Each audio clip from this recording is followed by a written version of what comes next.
Welcome back to Girl Take the Lead, the podcast where we explore real, raw, and remarkable stories of people breaking cycles, finding freedom, and leading with courage. And I'm your host, Yo Canny. Today's guest is Lori Pappas, a trailblazer whose life reads like several lifetimes in one. She was one of the first female computer sales reps in the world in her 20s, an award winning entrepreneur in her 30s and 40s. And then, after failing retirement, she moved to Africa in her 50s to found the Global Team for Local Initiatives, where she helped uplift more than 100,000 lives. But the heart of Lori's story isn't just about reinvention, it's about reflection. It's about discovering that the struggles we spend years running away from are actually the very places our deepest wisdom lives. Through that realization, Lori developed the D.R.E.A.M, the DREAM framework, a transformative approach to turning challenges into clarity, fear into fuel, and experience into wisdom. This episode is packed with wisdom, warmth, and the kind of perspective you only gain from a life lived fully and reflected on deeply. Let's jump in. Here you go. Welcome, Lori, to Girl Take the Lead. Excited to Oh, have you here with us. oh, thanks so much, Yo. I'm really excited. Yeah, I think it's a great conversation. And maybe you can start by kind of introducing yourself to our viewers and listeners. Sure. Well, I'm somebody who's actually reinvented herself a number of times. I started out, like so many of us, in a difficult family situation. I had a particularly challenging mother who happened to think that I was possessed by the devil. Which, because I was rebellious and talked back and so on and so forth. So she spent my childhood trying to exorcise me. And I ended up in a mental institute because that was the only way my dad could keep peace in the house. But I learned a really big lesson there, and that was that if I wanted to get out of there intact, I had to stop swallowing the pills. And that taught me at 17 years old that I have choice. Mm. And that served me well because it stayed with me that I didn't have to swallow, that I have choice. And then I went on and I numbed myself out, quite frankly, with work. And Mhm. I was a workaholic, absolutely. And even though I had three kids that I loved dearly, the place that I felt the safest and that I felt worthy was when I was working. Mhm. And all my work, fortunately, did pay off in that I was able to sell my business and retire at 49. Um, but it was really in that retirement period of about 5 years that I realized that I hadn't allowed myself to feel, and that I needed to really touch into who was I and what were the fears that I was running from, what were the myths that were defining my life, what was keeping me from really feeling and experiencing all that life has to offer. Mm. And so being very curious, I traveled the world and just observed because I was just so curious about how could these people that really didn't have anything show so much joy Mm. or collaboration or community. And because I wasn't working all the time, I had space to observe and to think and to reflect. And then my next transformation was I failed retirement. And, um, and so I started an international charity. I was in the middle of the Sahara Desert and a little girl came up to me with flies on her face, begging. But, she wasn't begging for money because there's no stores, there's nothing. She was begging for my water bottle. Mm. And I realized that by having a water bottle, then she would have a chance. And it just touched my heart, and it captivated my intellect that, well, what could I do to get the flies off of these kids' faces and to give them a chance? So, being the overachiever I started an international charity and hired a lot of locals and raised money and implemented about every kind of program you can think, with, of course, the most difficult area in Africa. And I spent about 8 to 10 years there just working. But the difference was that when I got home at night, there was no electricity oftentimes. And so I couldn't read. I couldn't numb myself out doing something else. I could just sit and reflect. So I had three little candles, and I would think about that little girl that I had seen in the Sahara Mhm. and my kids and the challenges they were going through and the struggles that I had had and the resilience that I was witnessing every day with the people I worked. And I realized that those struggles and challenges really are the keys to finding your wisdom, Mm. that they Mm. really have the answers. If we take the time to reflect, we truly are able to turn those struggles into our superpower. Mm. And that's what really motivated me to write this book. So So the book came. the book came. Yes. So talk a little bit about that.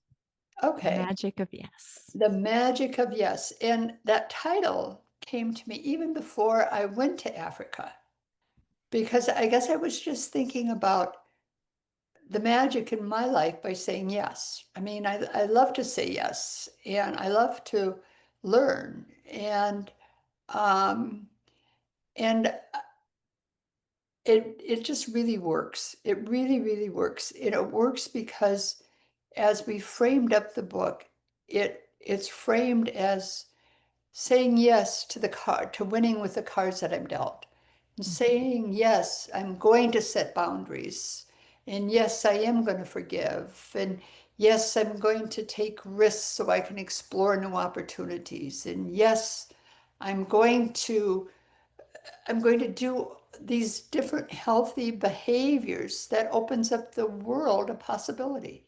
Mm. So well, beautifully, beautifully written and so well said. And if there was one chapter in the book that you want everyone to read, what would it be? I've been thinking about that, and I I know the most popular chapter because I offer a free dream download, which we'll get to.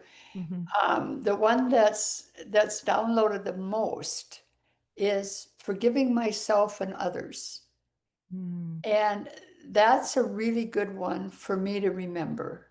Not that I don't have a hard time forgiving others, but forgiving oneself. Mhm. But I would say my favorite chapter is my table of contents because I really like all those different things that I'm saying yes to. Uh-huh. And It I does a nice job of outlining all of Yeah, it them. really does. And I find myself, and I'm not just kidding you. I mean, I'll hold up my book. My book is just, it's coming apart, the one Yeah. that I use. And it's because I use it as a textbook. I do. I go back to it a lot. Uh-huh. And because the guides were with me when I wrote it, and I really believe it. So yeah, I think my favorite is All right, the everybody. contest. Table of contents. You got it. Well, you mentioned a little bit about setting boundaries and I'd love if you would read that section for us on page 23.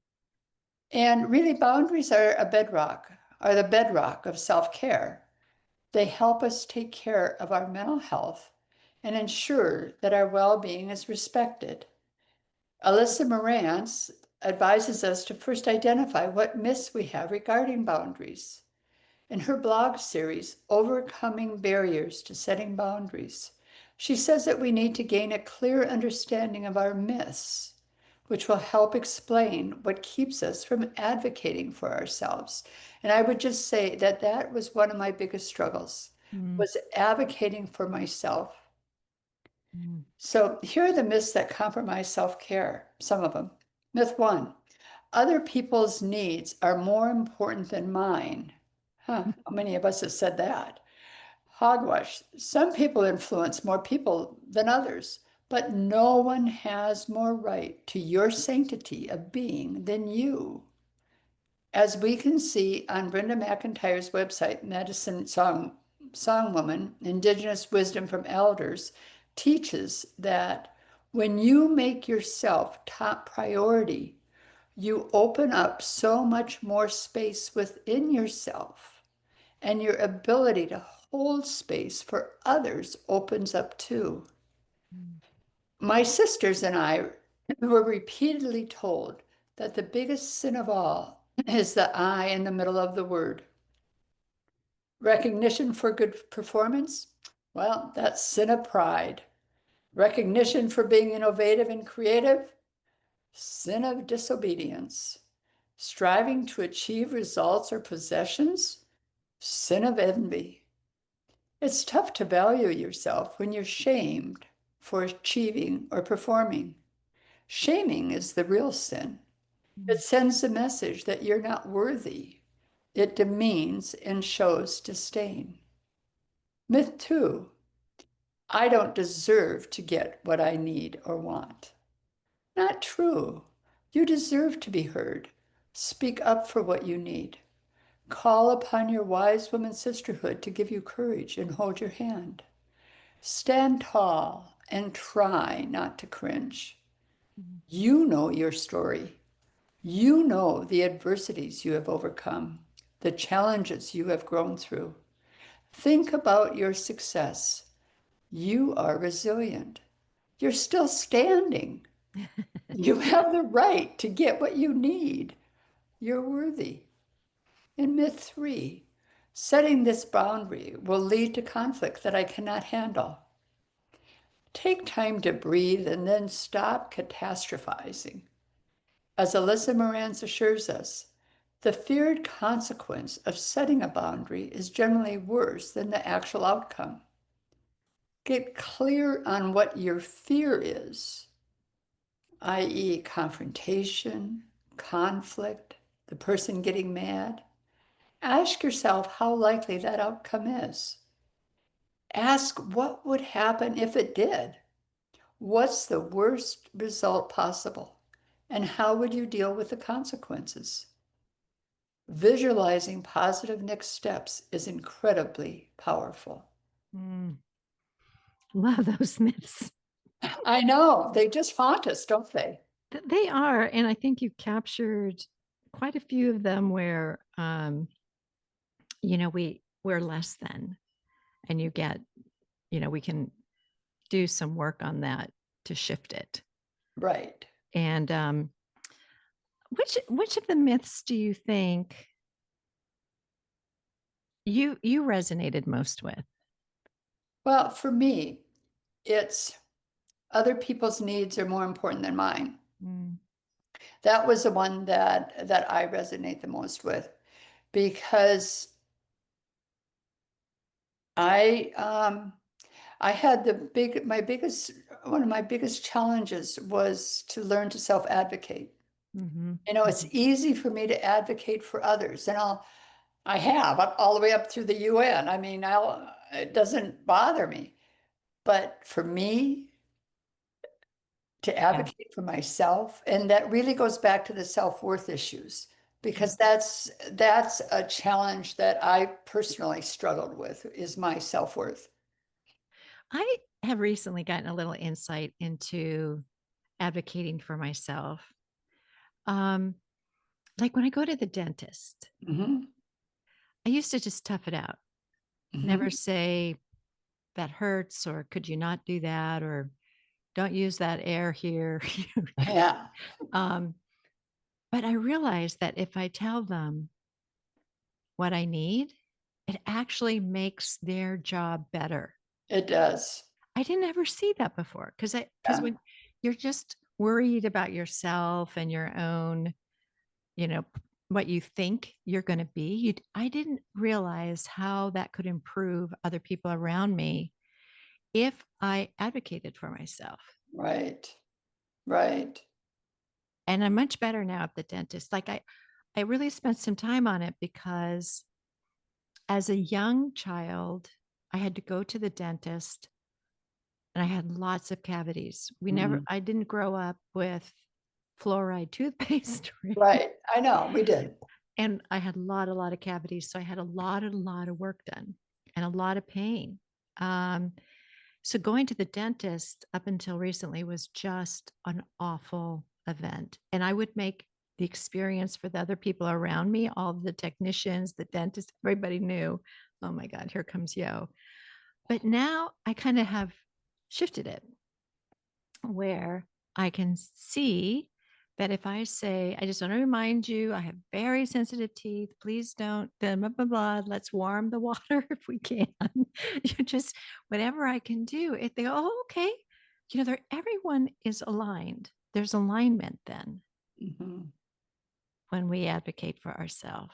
Hmm. In your book, you say everyone has someone to forgive, Hmm. and forgiving yourself is an uphill climb. Hmm. So is it harder for us to forgive ourselves? Do you You think? know, I think I, I think there's two answers to this. To the person that kind of prances through the world wearing Teflon, that they can do no wrong and they're, the answer to everything. Yeah, I don't think they have a problem because they don't quite get it that all the destruction that they're leaving, along the way. But I think those of us that would pick up a book like this, that would care, that have empathy, Mhm. absolutely. I think it's really hard. And I I remember when I first met my husband, and Bill would say, "But Lori, you need to forgive yourself." And it was like, oh God, I really just don't think so. I mean, I really carried guilt about feeling that I was a subpar mom. I had Mhm. so much wanted to be this wonderful mother to my kids, Mhm. but I had no clue how to do it. I had no role model. I didn't have a support system, and I absolutely did the very best I could do. Um, but I felt guilty. Mhm. What it was that I had to work with, what the Mhm. environment was, what Mhm. my knowledge base was, what my support system was, and to realize, hey, those kids are damn lucky that I was their mom because they have this and this and this, and Let's hear it. whatever. So I was able to flip the script. I But, love it when you you can flip know, the script. I think it's harder for us sometimes to observe ourselves. oh yeah. We can definitely observe others pretty easily. I think, like, oh, look at that, whatever. But I also think like recently I kind of captured a belief I had around, like you were talking about being a good mother. I found a belief around something that I had done in my 20s. And I thought, oh, I'm a bad person for that. But then when I examined it and I took time to really dig in, not just go with the belief that I had at the surface around it, but I questioned the belief and went, wait a minute. Oh, no, no, no, no. You weren't the bad person here. Technology let you down here. That didn't work. This person, blah, blah, blah, blah. I could begin, but it's tricky. it's not so easy to get under our layers sometimes. I'm so glad you brought that up because that really is a great example for my how I answer now when people ask me, how do I define wisdom? And a friend of mine helped me put it into a little formula. And it's a very simple little formula. And it really is, it's information, what we know, what we've experienced. So it's the I, the information, Mhm. minus the noise. And then when you start thinking about the noise, what's the noise? Okay. Well, the noise are the myths we just talked about. Yeah. They're the fears. It's like you said, it's the supposed tos. It's the, you know, what we were brought up Yeah. believing we were Cultural. Yeah. supposed to do, Yeah. how we're supposed to believe. Yeah. That's all No, noise. I love it. So Yeah. you take information and you separate out the noise, Mhm. and then you put it over time. Because it was just like what you were talking about, you took the time to reflect. And when you reflected, you were able to parse out the noise, the situation, the environmental impact, and so on and so forth. And then you were able to really access your wisdom. Yeah. And And forgive myself. exactly. And forgive myself. That's the kind of depth and the work I think you got to do to get authentically down in there to say, okay, yeah. I had a stepdaughter that, when she was very young, said something that has stayed with me and I've been so grateful for. She said, you know, if I really stay mad at that person, it's like I'm drinking poison and Yeah, expecting them to die. exactly. And that's really what it is. Yeah, I You know know, that I one. mean, It's a good one. forgiveness, it doesn't mean that you forget because you want to learn from it. Right. But it means that I'm not going to carry that baggage. I'm not going to carry that 100 pounds of stones on my back over this one simple thing, or maybe a big thing, or whatever. I can't change the past. Okay, so you teased the audience a little bit with dream. Oh yeah, I love dream. I do. I love dream. So you have to talk a little bit about that. Okay. Okay. Well, like you, I grew up in the business world and we're very used to using business models. And when we find a good model, it really helps us along our way. Mhm. So when I was actually all done with writing my book and the publisher had signed the contract but I still had a little bit of time where I had possession of the manuscript. And I kept thinking about the takeaways for the different chapters. And I wanted an acronym because being a tech person, you know the value Mhm. of acronyms. And and I started thinking about really what was the common theme of all those chapters and what could really help the reader act on what we were talking about and how could it become valuable, a valuable tool. And walking the dog, it came to me. So D is desire.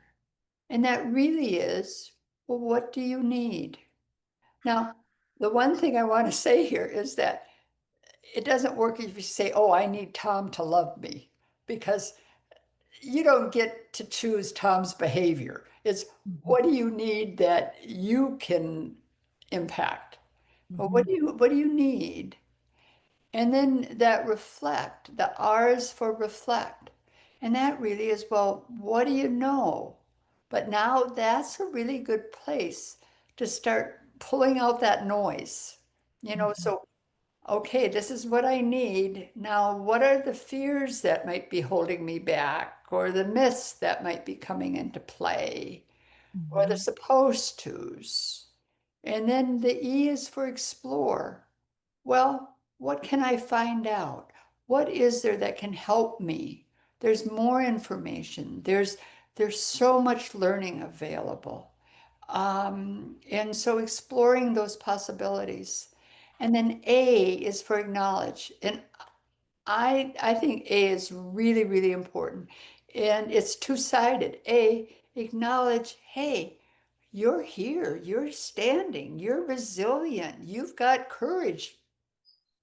And Mhm. the other part of the A is, okay, so let's use that courage and make a lot of mistakes.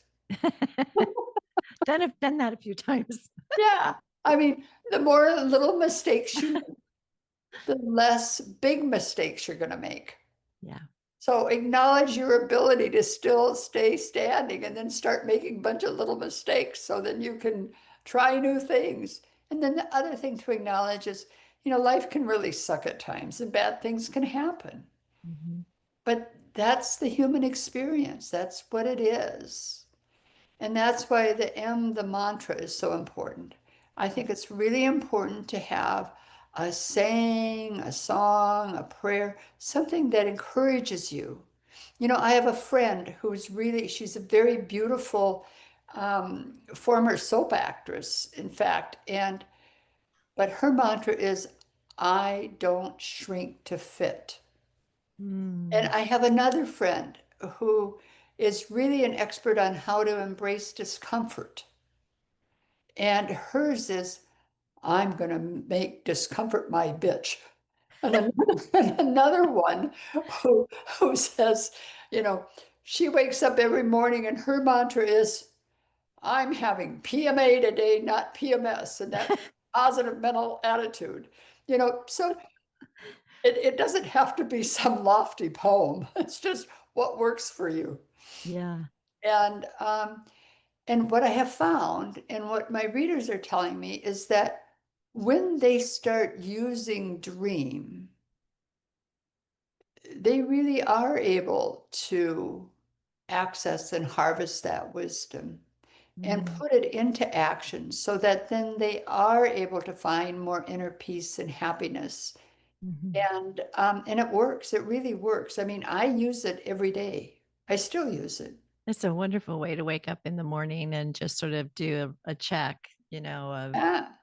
what am I going to do there? What am I going to, I also thought it's a really clever way that you used it in the book to bring your chapters, like to have the continuity and the chapters. And it was really fun to read those. Oh, I really appreciate that. Yeah. And also what I'm finding is people are actually, and I offer this, is that a free download of a dream. You just go to the website and pick the dream of your choice and download it. And people people like that a lot. And a lot of people right now are downloading Setting Boundaries and I guess you, Forgiving Oneself. Yes. well, one of the things that I thought was also very powerful was what you you said, fear is Uh-huh. powerful. Mhm. And there's a nice passage you have on page 104. Wondering if you could read that for us. Sure. Sure. Fear is powerful. Why does it seem so natural to take risks in some areas and yet so difficult to take risks in other areas? Why did I feel comfortable taking significant risks in my professional life, yet remain hesitant to divorce? At that time, it was divorcing my second husband, Steve. During my 50 years, I took risks when I glimpsed new opportunities, and that vision propelled me forward. But I had not yet learned to use fear as my source of power. Mm. That would require asking for help, which was foreign territory. It meant admitting that I had a weakness and couldn't do everything alone. Mhm. So in retirement, I was once again a toddler, learning how to navigate a new world. Mm, so nicely said. I think fear, especially, well, it can paralyze us sometimes, Oh, yeah, but it can also motivate us into some action. exactly. And I think that's where we have courage and fearlessness that we make that action in spite of the fear. I think fear can become your rocket fuel. I Mm-hmm. really, truly do. Mm-hmm. Definitely can see that. And I was always somebody in my 20s who would look at something like one of my best friends said, let's go to Puerto Rico and we were living in New York for a vacation. And I went through, well, if we go to Puerto Rico, how do we drive? Do we need to have a special license if you rent a car? Well, what if you get in an accident? And I would go through, and I had this litany of like, before I jump off the cliff, I just want to know the cliff I'm jumping off of. And then I would jump off the cliff and have no problem. I would be like, okay, let's go do it. Meanwhile, my poor girlfriend was so scared at that point that I was the one going, okay, we're going to rent the car. And she's like, I'm paralyzed now. But it was that kind of thing where I know what I was trying to do was to just sort of check things out, try and make it as safe as I could, and then I'll jump. And I so admire people who are willing to jump right away. Like they go, okay, what's the worst that can happen? Okay, I'm okay with that. There they go. I love that. I so admire that. That has just not been the way that I have operated. I try and do that more and more, but I'm still kind of in that. Could we talk about this first? Like, what can go wrong? Sure, I'm a jumper. You go for it, girlfriend. I would love that. Yeah, I'm a jumper. And and my husband's a jumper. Um, but we have a tendency to sleep on it before we jump. Okay. And so we haven't crashed yet. And and that really helps. It and so instead of saying a jumper, I'd say it's impulsive. Mm, And now I would say, well, I'm very intuitive. But it really is, I love taking new opportunities. And it sounds like you do too. You I just do. want to know what you're getting into. I do. Well, And maybe not so much anymore, but in my 20s, I was doing so much on my own. I was traveling a lot of places on my own.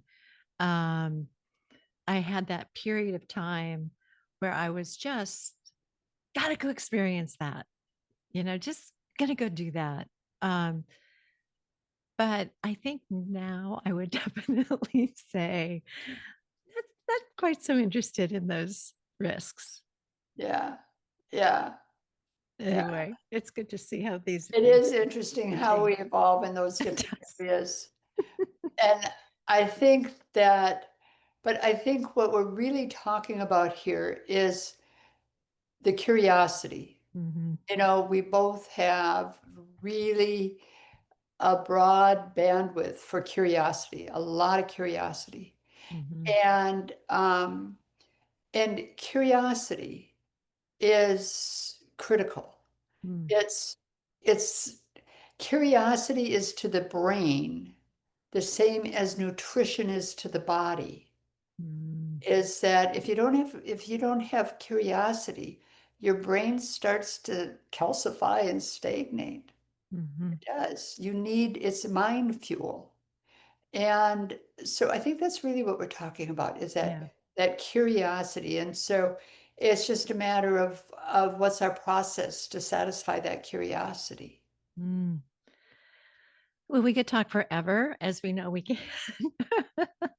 But congratulations on your book and Oh, thank you. the wonderful job that you're doing, helping others see your wisdom and your experiences. So thank you for doing that. But I want them to see their wisdom. Yeah. Yeah. I do. Yeah. Totally get that. Yeah. So, how can our listeners find you and follow you and get your book and stay in touch? Everything reaching me, the easiest way is through my website, and that's lauriepappas.com. And through that, you can obviously access the book. I have a Wise Woman Sisterhood Facebook group, which is very, very fun. And different people share their wisdom every month, and that's really gotten to be fun. I have a newsletter, Sticky Thoughts, that talks about gives a glimpse of the journey of other extraordinary, ordinary women that have found peace and what they've done to do that. Wow. And I do virtual book clubs online. I know you've kind of told us in your book the answer to this question, but I'll ask it too because I Okay. know it might be a little bit tough. What would you tell your 20 something self today? Oh, I would say let's really work on that noise. Let's just get rid of crap. I mean, let's just clean the closet of the noise. I really would, because man, if I had gotten rid of that noise earlier, I really could have, I would say, accomplished more. And it really is that, to me, accomplishment is what do you give? And if you just didn't have that baggage, Mm, it could have been a lot faster ride and traveled more places and touched more yeah, people and all of that. But I think, yeah, to just dump it out. I love it. I'm with you on that one. Yeah. And thank you so much for coming on the show and being with us and sharing yourself and your book. We really appreciate that. Oh, well, this is so fun and so nice to get to know you, Yo. Thanks. What an inspiring and insightful conversation with Lori, a woman whose life shows us that wisdom isn't something we stumble into. It's something we cultivate through choice, through courage, through saying yes to the journey of knowing ourselves. If today's episode spoke to you, you can connect with Lori by looking at our show notes. And don't forget to download her free dream framework at her website. No strings attached. Here are 3 takeaways from today's conversation. 1, our challenges are our classrooms. Reflection turns struggle into wisdom. 2, boundaries are the bedrock of self care. Advocating for ourselves strengthens every relationship around us. And 3, fear can become rocket fuel. When we examine the noise underneath it, courage becomes possible.